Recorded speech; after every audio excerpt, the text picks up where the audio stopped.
YouTube Rewind can just fuck off. I just got invited, I was like, oh my god, YouTube Rewind. I was like that. I was like, oh my god, I've dreamed of this moment. And it's nothing like you think it would be.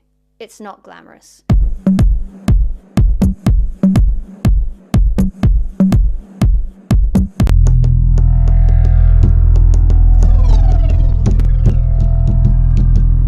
I've been a featured creator in YouTube Rewind for the last 2 years, both in 2016 and 2017, but I've made the decision to not partake in YouTube Rewind 2018 next year.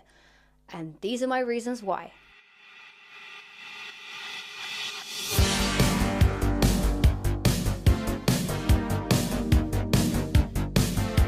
Before I actually get into these reasons, I do just want to state I am anticipating a massive backlash over this video, okay? Because I don't think there is any way that I could carefully word this without sounding a little bit entitled, a little bit arrogant, okay? Some of these things are completely selfish, so I'm ready for the comments. All I would ask is that you perhaps try and sit through this whole thing before letting me know that I'm a piece of shit. If you still think I'm a piece of shit after watching it, then by all means open season, okay? But to put it really shortly, YouTube Rewind is the most self-serving, unprofessional, ill-judged piece of shit that YouTube could ever come up with. This year in particular was absolute shit for personal reasons, and also just the content of the video was terrible. I'm going to split my reasons into 2 different sections. Firstly, I'm going to start with my thoughts on this year's YouTube Rewind as a creator, and secondly, I'm going to give you guys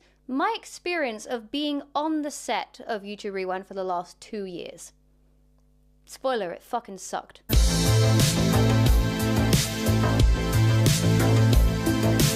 Personally, in my opinion, I think the last good YouTube Rewind was 2014. Not only because it had different YouTubers of different sub-ranges, but also because it just didn't feel oversaturated. It didn't feel like YouTube was trying to cram thousands of people into 7 minutes, which is exactly what they did this year. Now, YouTube has obviously exploded exponentially in popularity, okay? I think in 2014, I think Felix said like a dozen channels had 1 million subscribers, and now I think it's over like 2,000 or something stupid like that. It's blown up, okay? But that doesn't mean that you have to try and cram a different millionaire in every fucking frame. Obviously, they want to showcase the biggest YouTubers from around the world. Okay, cool. The problem with that is that people from different continents are saying, I don't know who this is, I don't know who that is. You're just showing people 2,000 rich kids. Great. You want to know a simple solution that would make YouTube Rewind amazing next year? You can have it for free. I don't mind giving you this gift. Make regional rewinds. Have a YouTube Rewind US, have a YouTube Rewind UK, or Europe, or Asia, or India, or Australia, or fucking Antarctica. Do different videos. You have the money, you have the budget. It means you can give more screen time to those specific creators. You can use songs that aren't just fucking Despacito, okay? You can use songs that are actually popular in those continents. And like, I guess you could argue, well, Emma, isn't this just dividing people? No, it's giving your creators more screen time. It's giving them a spotlight. You have the money, you have the capability, and people will be happier. There you go.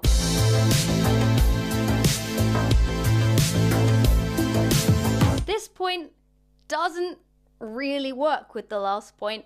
I'm aware of that. Quite frankly, if you're a small creator, no, actually scrap that. If you're not Liza Koshy or Jake Paul, YouTube doesn't give a fuck about you. Doesn't give a fuck about me. Doesn't give a fuck about Tomska, PewDiePie, Marzia, PJ. It doesn't give a fuck about you unless you have TV potential. Okay? 2014 was last good rewind. I know I've already said that, but basically, if you look at the part where like Felix jumps through the roof and then it goes into like this classroom, that's the UK community in there. You've got Luke, you've got Dodie. I'm pretty sure Nikki and Sammy were there. People of different sub-ranges, under 1 million. I think Dodie had like 200k. I think Luke had like 400k. It felt way more about specific communities like the UK community or the US community. Now it's just like, let's just cram all these people who don't like each other into the same shot and have them throw slime at each other. Woo! Where was Ashens, who uploads amazing comedy content? Where was Dan Nerdcube, who was uploading daily until YouTube's demonetization literally drove him to fucking therapy? Where's his reward for getting through all of this bullshit? The gaming community can pretty much go fuck itself in YouTube's mind, right? Quite frankly, if you have under 1 million subscribers and got into YouTube Rewind this year, it was probably a fluke, because it's just big creators. And this is my main message to you. If you are a small creator, if this is how they treat big creators, cramming them all into like one specific shot in order to get all of them together just for the gifts, if that's what they treat the large creators like, what do you think they think about you? Simple. They don't think about you.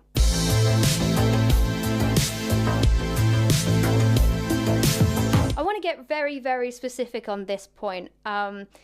This is actually, believe it or not, a reference to a viral video. It was done terribly, but it is actually supposed to be a reference to the news reporter on the BBC who had like the kid walk in. You remember that thing? Anyway, the opening shot of YouTube Rewind 2017 was a TV show host. Well done, Susan, you got your fucking wet dream. What's his name? Stephen Colbert? Is it John? I don't fucking know who it is, because I don't really watch TV. I know that he's on TV and he has a YouTube channel, just like Jimmy Fallon, just like Jimmy Kimmel, just like Ellen, the people that YouTube actually push. I think it says a lot about the direction that YouTube has been crashing into over the last 2 years, where they open Rewind with a TV show host. And Liza Koshy, obviously.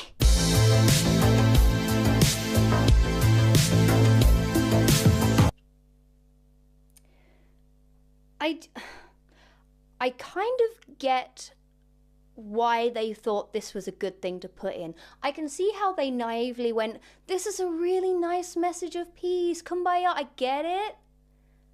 But if you take a step back out of your arrogant fucking bubble, you can see why this was just the worst fucking thing to put in the video. A message of hope and unity, because YouTube is obviously the breeding ground for peace and love and respect, and a place where we can all stand up against all these wars and racism and terrorism. Not only was the placement really weird, they just slung it in the middle and then just replaced it with a fidget spinner straight away, like it was just a brief message and then, oh, back to memes. It's just funny that this is a website that has literally had reports of people being fucking radicalized. Like, essentially, if you really want to push it, YouTube is the reason that some people have been murdered. Which is fucking abhorrent. And it feels like this was kind of almost like an open statement to the press and to the media. You know, we don't stand for this. We don't stand for all this intolerance. We don't stand for hate speech and terrorism. You do a fucking terrible job, okay? Not only are you not really censoring these videos, you're censoring people like us who aren't doing anything wrong! I feel like the way that you should have properly done it was to sit Susan down with a fucking webcam and go, I'm sorry that I fucked up this entire website and not done a good job at censoring radicalization videos, and this might have led to the murder of many people. Whoops! That would have probably had more meaning and probably would have gone down better. But hey, let's all hold hands and then go back to fidget spinners. Whee!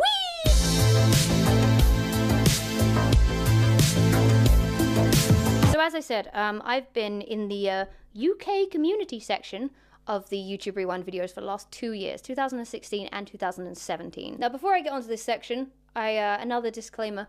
I want to state that they had the same director in 2016 and 2017 for the UK part, and I got on with him so well. He is a lovely, lovely person. We talked about North Korea, and he lent me his coat, and it was wonderful, okay? However, being in it both years, I noticed a lot of things that made the cast feel very underappreciated, things that really lowered morale on set. You're gonna have YouTubers saying, oh, it was so much fun being in YouTube Rewind. The chances are they're probably bullshitting, especially if it's in the UK. Maybe in sunny LA, it's different. I don't know. In 2016, the UK location was in London. It was a construction site out in the open. Not sure how it passed health and safety tests, but it did. If you look very closely, that blur, that's me! And you can also see me here for a brief second as KSI's backup dancer.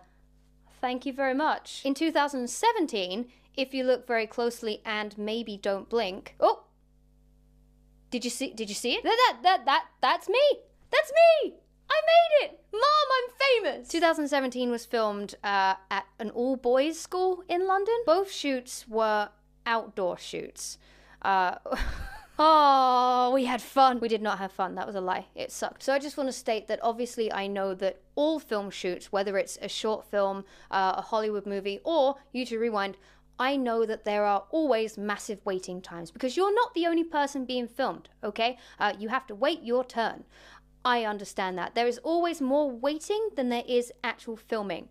That's always the case. It's not YouTube exclusive. However, nobody on YouTube Rewind was there because they were a budding actor in LA desperate to make it and see their name in lights.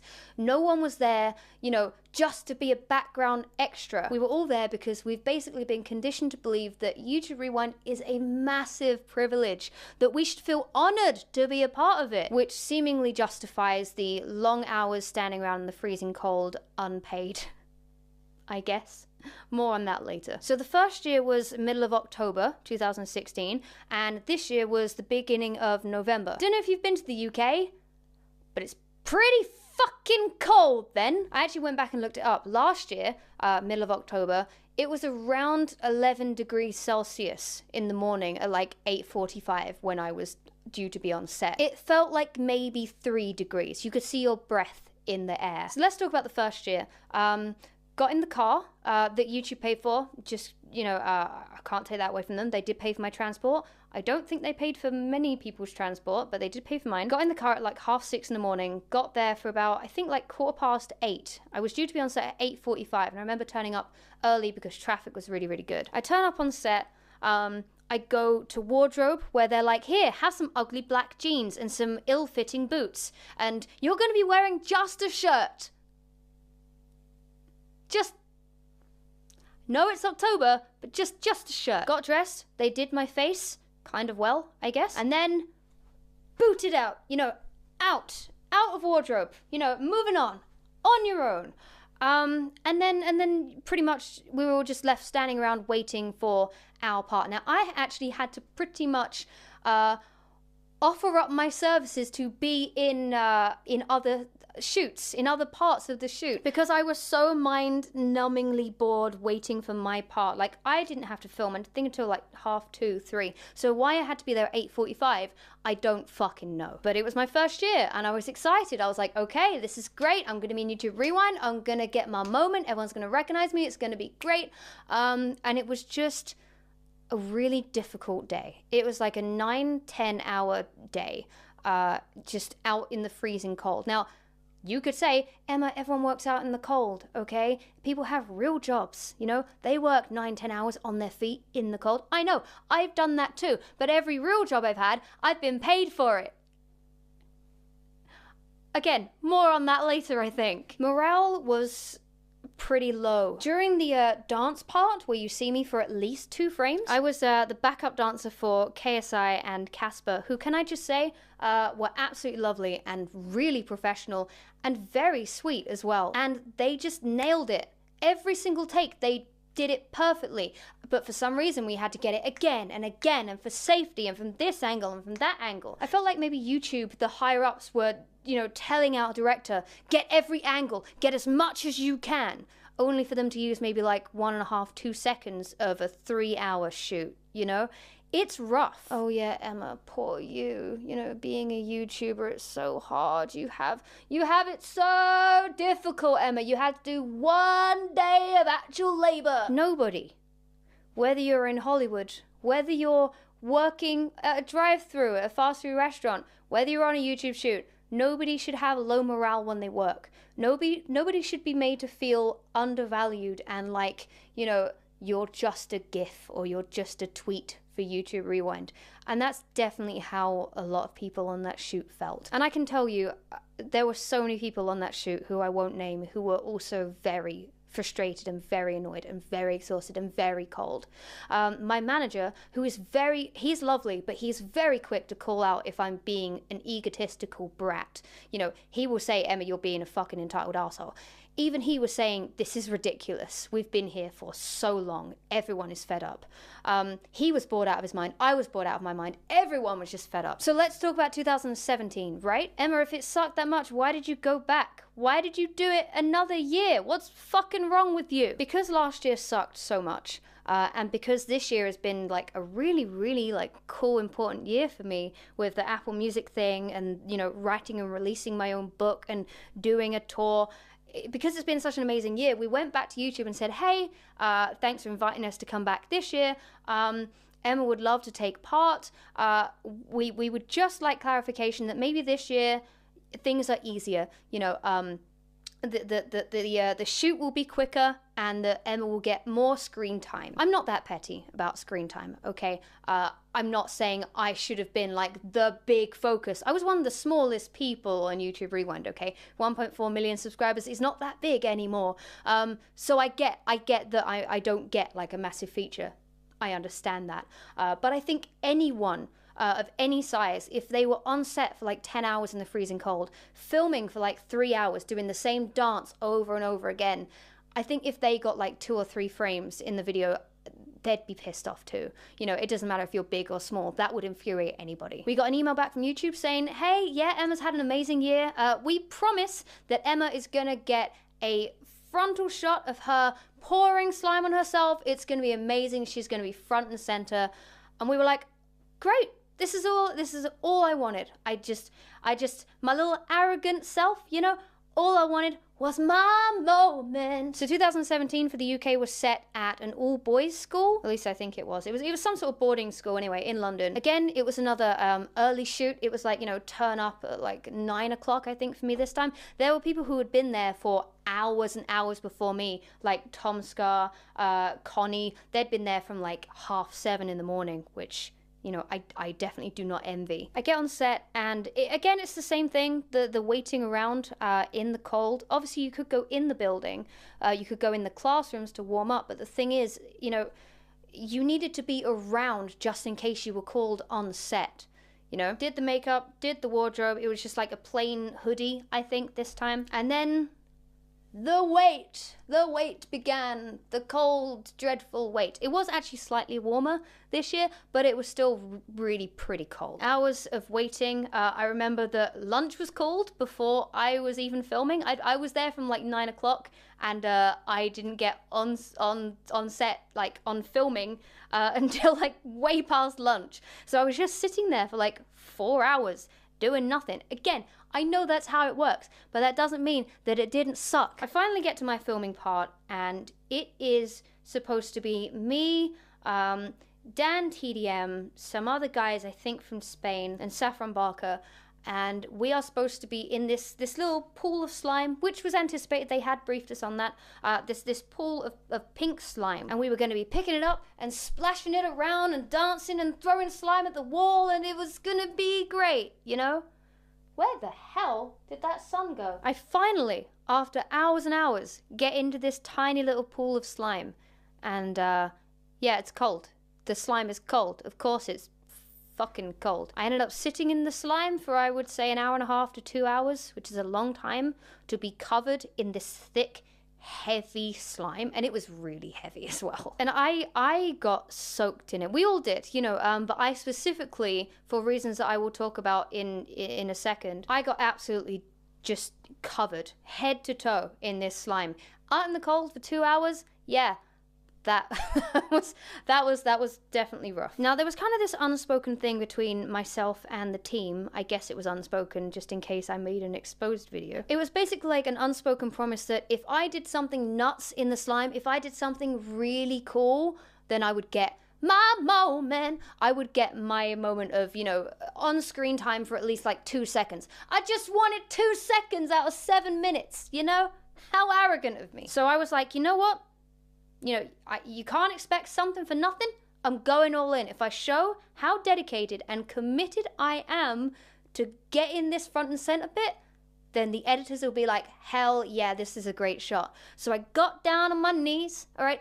I scooped up all this slime while the others are dancing behind me, and I pour it over my head. I'm making it fucking rain over me, man. There's just a sheet of pink slime. It goes all in my hair. It goes all over me. I'm laying down in the slime. You know, I'm doing all sorts of things. And the team sort of look at me like, yeah, you're gonna get your moment. They didn't say it, but they looked at me like, that's a really, really good shot. Once that was finally over, we got to use the showers in the school, and because my hair is so bleached, the slime stained my hair.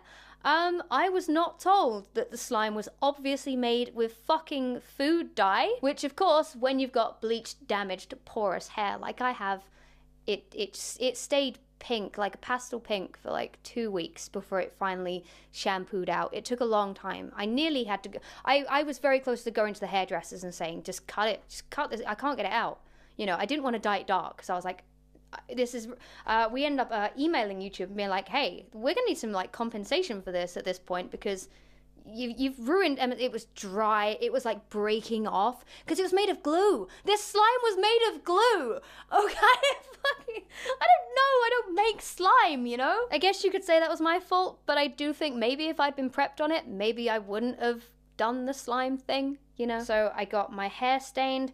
Everyone's hands were like bright blue or bright green or bright yellow or deep pink in my case. Everyone got completely stained, which, can I just state, is actually very unprofessional because I don't think anyone was briefed that they would be stained, possibly. What if someone on set had a film shoot to go to the next day or was filming a YouTube video the next day and had green hands? Like, people should have been briefed about that. People just as a professional heads up. Anyway, I'm getting off topic. I'm in the freezing cold, feeling like absolute death. It made me ill for like about a week. I know that sounds like just an extra thing I'm piling on, but I really did have a real bad cold after that.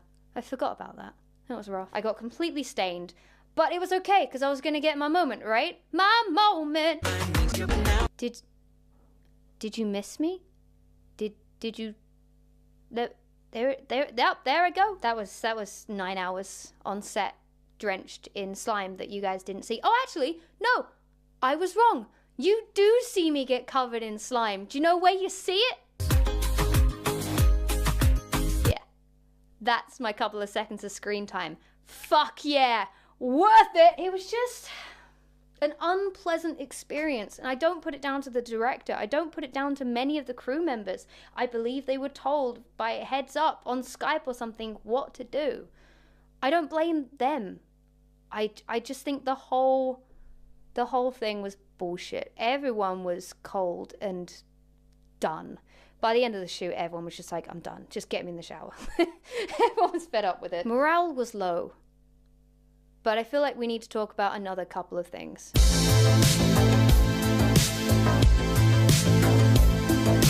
I feel like this is going to be a sticking point of the video that people pick up and pluck out of context, perhaps. You know, I want to state that it doesn't really irk me that much. Do I really care that I didn't get paid for the day? No, not really. But as far as I know, at least in my experience, no creator was compensated for their time. YouTube is not exactly like a dying industry, okay? Google is not exactly running low on funds. And you can say, well, Emma, you got to be in like the biggest YouTube video of the year. What are you talking about? But this whole being paid in exposure thing has long been a massive problem in any creative community. You know, artists getting asked to draw something for a retweet or things like this. You know, you know, well, you're going to be in a video, so that means you can take the whole day off, right? But all of these YouTubers who were there on that day, I'm talking like, you know, Tom Scar was there, Connie was there, Dan was there, OD Shadow Lady was there, Saffron Barker was there, tons of people were there. I don't know if they got paid or not. I can't actually confirm that. But if they weren't, that's a lot of people, amongst others that I don't really know or remember, that would have had to take a whole day off from filming or doing their real job if they have one. I don't know. The fact is, I did YouTube Rewind on a day where I could have been here in my office writing a song or filming a video, which would generate me income, which would help me pay my rent. Of course, you can say, well, you're a fucking rich YouTuber with 1.4 million subs.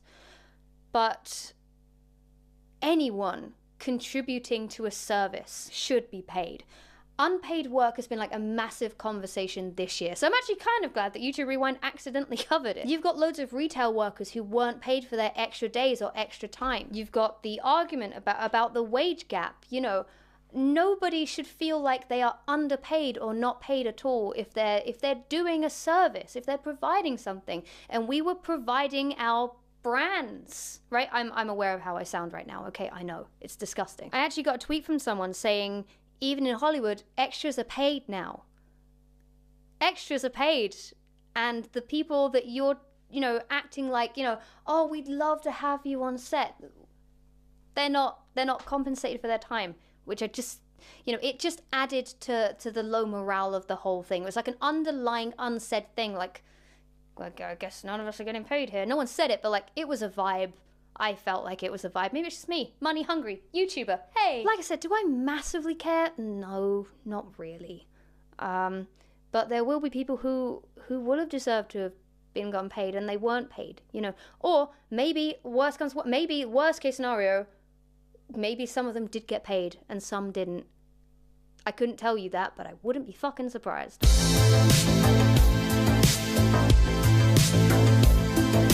Just to add to the low morale of the whole thing, and this is from my experience, not necessarily from anyone else's. When you're on set for 9-10 hours and you're left waiting around for hours and hours. Like for instance, this year, like I said, I got there for like 8:30, 9 o'clock, can't remember what it was. I didn't start filming till at least like 1:30, 2. It might have been like 3 by the time I started filming. I'm sitting there in the cold, waiting around, bored out my mind, not sure what to do with myself. And then some big YouTubers who were going to get a ton of screen time were dropped off, and they arrived and everyone was like, oh, hi, nice to like, everyone is pandering to them. I'm like, yeah, fair enough, like they are really big and everyone really cares about these people, they should be getting the screen time. I totally get that and I get on with them, great, whatever. But they turn up at like 11:30, they're wrapped by 12:30. Like they turn up, they get their wardrobe, they get their makeup, they start filming immediately the second they turn up, and then they're gone. Like, that's a wrap for these guys. Well done. See you later. That was it. And I'm still standing there and waiting to film. It was nuts. Like, doing that in front of the people that have been here for hours tirelessly is just, it's one of the most demoralizing, insulting things. And I know it's not exclusive to YouTube. It probably happens in Hollywood all the time. My point is, it shouldn't happen. It shouldn't happen anywhere. No one should be made to feel like less of a big deal than anyone else. YouTube is full of fragile egos, okay? Thousands of arrogant, egotistical people all on one shoot is a terrible idea. This isn't me saying, oh, I should have been treated the same. It's just like, don't make it so obvious that they are the big thing of the day. Like they are the massive big deal. Don't leave call sheets lying around going, you must get this moment for a GIF. You must get these two for this moment. You must get this. These people. Don't leave those call sheets out for everyone to see. Like that's just, you know, that's not gonna make your cast happy. Yeah, this is just my experience, of course. I'm probably just moaning for no fucking reason. That's me. That's my brand. The final nail in the coffin for me, after YouTube Rewind was released and I saw my 2 frames, fine, whatever. The big finale for me, the big thing to top it all off, the icing on the cake, was we were all promised that we would get emailed photos, because there was a little photo shoot thing to promote the Rewind. Everyone was going to get photos sent to them through their partner managers and stuff, so they could tweet about it going, hey, did you see me in YouTube Rewind holding a little button? You might have seen some people on Twitter holding the button. I took a photo of that, holding the button. I never got any pictures through. Other people did, like Connie got them. I know that because Connie's on the same management as me. Connie got forwarded all of her like promo photos that she could post about YouTube Rewind. We got no email. I got nothing, which is more of just a blow to my ego, really, more than anything else. You know, that was more of just like an insulting kind of thing. YouTube posted a photo of me with the guys in the slime, and they tagged my friend M Ford instead of me. They tagged another M. And when my manager and I emailed about all of these grievances for this year, saying how we felt like we'd been really betrayed and let down, our emails got ignored completely. That to me was really like the final point where I was just like, YouTube do not, it's not just me, but like they don't value me as a creator. They don't value me as a valuable asset to them. The shoots made me feel unimportant, and the treatment afterwards made me feel even worse. So really for me, that's like the main thing. You know, forget all the cold and forget like the pink slime and, you know, forget all that. Really, it's just that I felt like it was a complete waste of my time. 2 years running. So I'm not gonna be in it next year if they ask me, which they won't because they'll see this video, but I'm not gonna be a part of it. I don't care if my channel somehow miraculously blows up and I end up with like 20 million subscribers. I don't care if I'm the next fucking like Taylor Swift. I don't give a shit. I'm not gonna be in it. Because I know it will be exactly the same, because I was promised this year that it wouldn't be the same as last year, and they lied. It was exactly the same, if not worse. So, yeah, fuck them. Fuck YouTube is basically my thoughts on the whole thing. Again, this is just from my perspective. Other people might have really fucking enjoyed themselves. I don't know. But I, for one, I'm an asshole.